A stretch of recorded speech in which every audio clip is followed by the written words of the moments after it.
I knew the cost of home ownership and maintaining a house was going to be expensive, but dear God, we closed on this home less than 2 weeks ago at this point. My bank account has been fighting for its life all of those 2 weeks. Let me just share with you what we spent on this house during that time frame. $275.60 for a locksmith to change all the locks on the home. $455.40 for a whole house cleaning before we move in. We dropped $2,982.75. This was the 50% deposit that we needed to put down to get a privacy fence installed in our backyard. We knew we wanted a privacy fence at some point, but we weren't planning on doing it this quickly because there is already a fence there. It's just really, really old and it was rotten in some places, but we thought we could make do with it. But then the other day, we took the dogs to the house for the first time, and my dog made a beeline for the hole in the fence, and we were just like, oh no, we're gonna have to get this done like immediately. Next, we spent $250 on having a structural engineer come out. This actually saved us like thousands of dollars. All right, so this is the importance of not only having an inspector, but for what I do, because I do things a little bit, or I do a little bit more. I go beyond just the average. But when you get, so when you're going through the whole buying process, usually the realtor is going to talk about neighborhoods and all that other stuff, and then the home inspector that you have, typically they're gonna talk about the defects and stuff like that. What I try to focus on, or what I try to, or don't try, what I include when I do my inspections is I also try to bring up life after the whole transaction.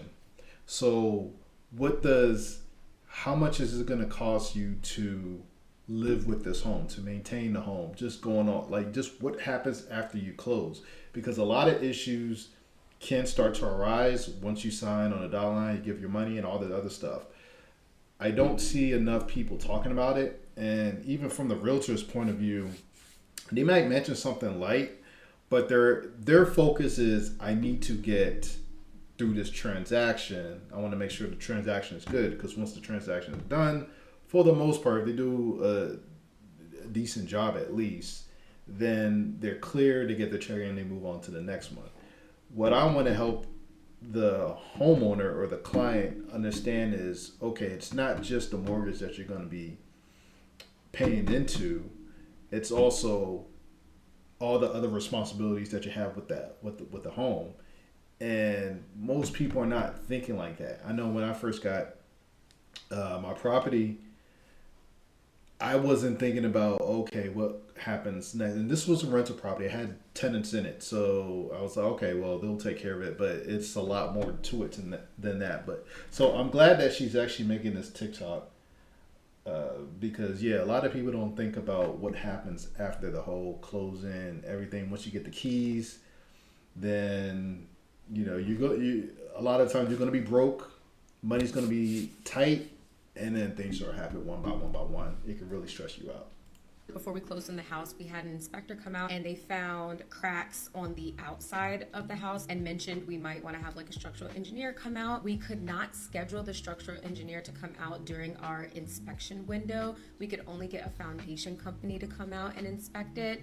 And the foundation company, they try to sell you on services. They told us that it was a structural issue, but it would only cost like around $10,000, which, if you know anything about structural issues, they can be multiple tens of thousands of. Yeah, so this is a really important point when it comes to anything dealing with. So when you get the report, you got to be real careful about who's coming to do the corrections. Because if they're not honest, they're going to do what she was saying this foundation company is going to do, which is they want to sell you on something that you don't need. So when the inspector is talking about cracks on the outside foundation, I'm curious. I wish there was a picture that she put up there so I can actually see what's going on with the cracks showing on the inside. Does she have a basement? I want to see more signs. How are the doors opening and closing, the windows? Like, there's a lot of, it's not just one sign of a crack. There's multiple signs that I want to see that's going on, so that I can. This is how I would do it. I'm thinking of the process of how I would do it. I'll have to see more. because the last thing I want to do is put an alarm on somebody saying, "Oh, the foundation is bad," or you need. If I'm gonna recommend an engineer, structural engineer, anything that deals with structure, she's gonna say it. You're looking at thousands. So before I get to that point, I want to make sure there has to be multiple signs that I see where I can confidently say, yes, you need to get a structural engineer. And out of all the inspections that I have done, I've never, maybe one time, I can't remember, so it's probably zero, but there's only one time where it was clear you need to have a structural engineer come out and look at this. So the foundation person that she's talking about, they have their own incentive to sell something, a service. So, not surprised at dollars. that. So we were like, okay, $10,000. If the sellers will cover that, then we'd be fine with it. Basically, we were able to get like all of our closing costs. So basically, if the seller didn't agree to it, this transaction might have not gone through. Covered plus some, so that we could fix that issue. And as a property inspector, this is where we're not trying to be an alarmist. And so if you're gonna, and this is just one of the things I learned when I first did training to be a property inspector. You do not put in an engineer needs to come or some type of specialized professional unless you're like sure you have to see multiple signs, because if you keep doing that, no realtor is going to want to work with you from our side. You're just being an alarmist. You're saying things that, okay, you don't know enough. And then when you don't know enough, you panic and then you say this. So I'm just going through the process of what's in my head. Because anything structural, you're looking at thousands for sure. We got the structural engineer to come out and he was basically like, this is not a structural issue at all. So we basically... I wish I can see the pictures, because the way she's describing it, the structural engineer is like, I don't know what they're talking about. And if it's that, it's just the way that she's saying it. If it's that, if the structural engineer was kind of like that, then I wish I saw the pictures. I don't want to speak too much on it, but if the structural engineer is like that, someone is overreacting. One of the people she called in is overreacting, especially the foundation one, if they're talking about, saved like thousands of dollars getting the structural engineer to come out. We also had to spend $393.80 on heating oil because our HVAC system runs on heating oil. It's actually a dual system, so we have like an electric heat pump, but when it gets really, really cold, it kicks in with a heat oil system. And last but not least, we had to pay $99 for an HVAC service call because basically our heat went out at the house. That's when we noticed that the heating oil was out. So we got the oil refilled and the heat was still not cutting on. They fixed everything. It was actually a pretty... All right, so this is a big point that I like to bring up when it comes to these, when it comes to an inspection. If I don't see service records on that HVAC system, I'm putting it in a report, and usually the realtor is gonna require the seller to actually have the system serviced. That's a really important thing, especially so they're buying in the wintertime. You don't joke with that. So I'm curious, I'm just thinking, she didn't mention that the home inspector mentioned that.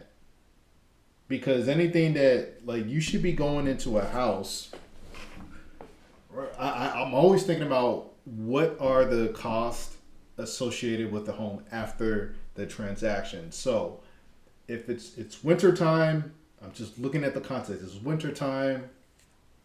You want to make sure that the heat is strong.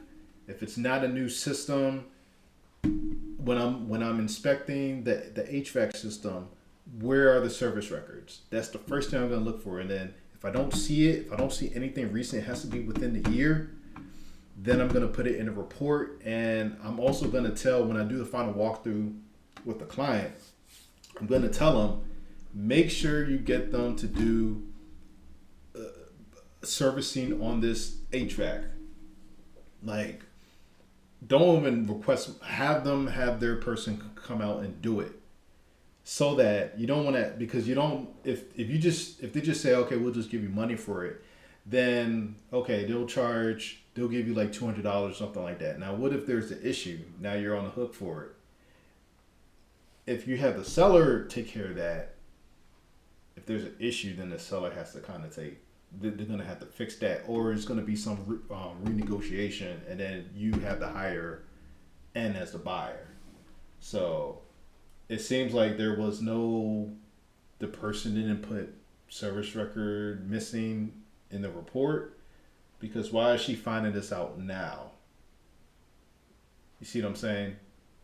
How do you not know you don't have any oil in the tank? I'm sure the home inspector was checking the HVAC system, but something is missing here. Especially if it's a split system. If you can't check to see, anyways, I'm just going through my process of what Simple she's saying. fix, but we wouldn't have known how to do it. So in total, in the less than 2 weeks since we've closed on this house, we have paid $4,456.55. I feel like a majority. And this doesn't include furnishing and all the other little stuff of getting ready, moving costs, all that extra stuff. So this is all part of the transaction. All these things needed to happen, and I feel very grateful and blessed that we had the money to be able to get these things done. But yeah, it just really puts into perspective how much it costs to be a homeowner, and we're definitely going to start a home maintenance fund as soon as possible. Yeah, that's a smart move. Well, I hope this was helpful. I'm Anthony Adedo Kun, the DMV operator. I'll catch you in the next video.